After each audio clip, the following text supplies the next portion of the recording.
नमस्कार मंडळी, मी माधवी.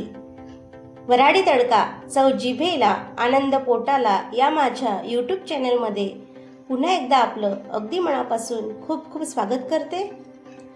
आज आपण बघणार आहोत एकदम साधी सोपी झटपट तयार होणारी अगदी कमी साहित्यात तयार होणारी गवारच्या शेंगाची सुकी भाजी, जी आपण लहान मुलांना डब्यासाठी देऊ शकतो, प्रवासामध्ये सुद्धा नेऊ शकतो आणि भाकरीबरोबर तर अप्रतिमच लागते. तर गवारातील फायदे जाणून घेऊया. रक्तातील साखर नियंत्रित ठेवण्यास उपयुक्त आहे, हृदयरोगाचा धोका कमी करण्यास गुणकारी आहे, बद्धकोष्ठता दूर होऊन पचनक्रिया सुधारते, हाडांच्या मजबूतीसाठी अत्यंत फायदेशीर ठरते. तर इथे मी गवारच्या शेंगा घेतलेल्या आहे, 1 पाव गवारच्या शेंगा घेतलेले आहे. अशा कोवळ्याच शेंगा घ्यायच्या आपल्याला, भाजी छान लागते. तर इथे मी आता गवारच्या शेंगा तोडून घेणार आहे, छोटे छोटे त्याचे तुकडे करून घेते. या पद्धतीने सगळ्या शेंगा तोडून घेतलेल्या आहेत.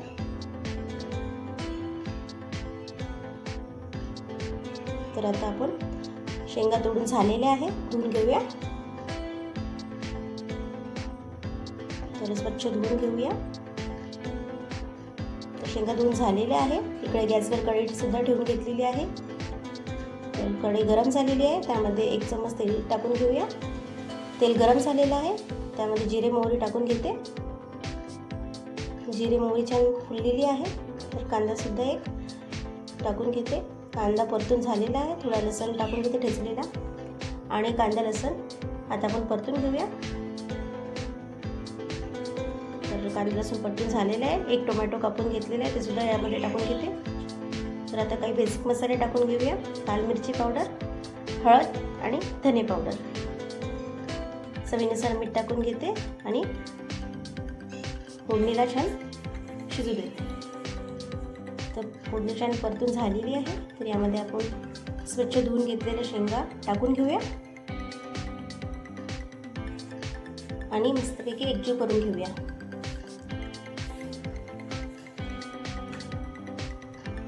दोन 3 मिनिट परतून घेऊया. असंच परतून झालेलं आहे.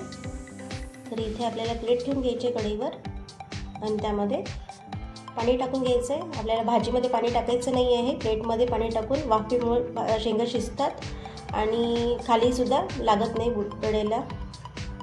बघू शकता 10-15 मिनिटात शेंगा शिजून तयार आहे.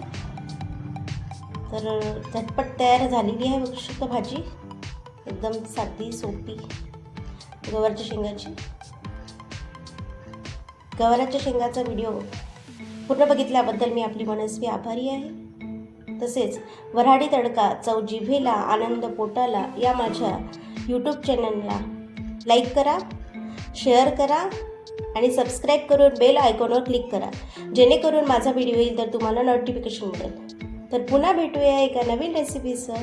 तोपर्यंत धन्यवाद.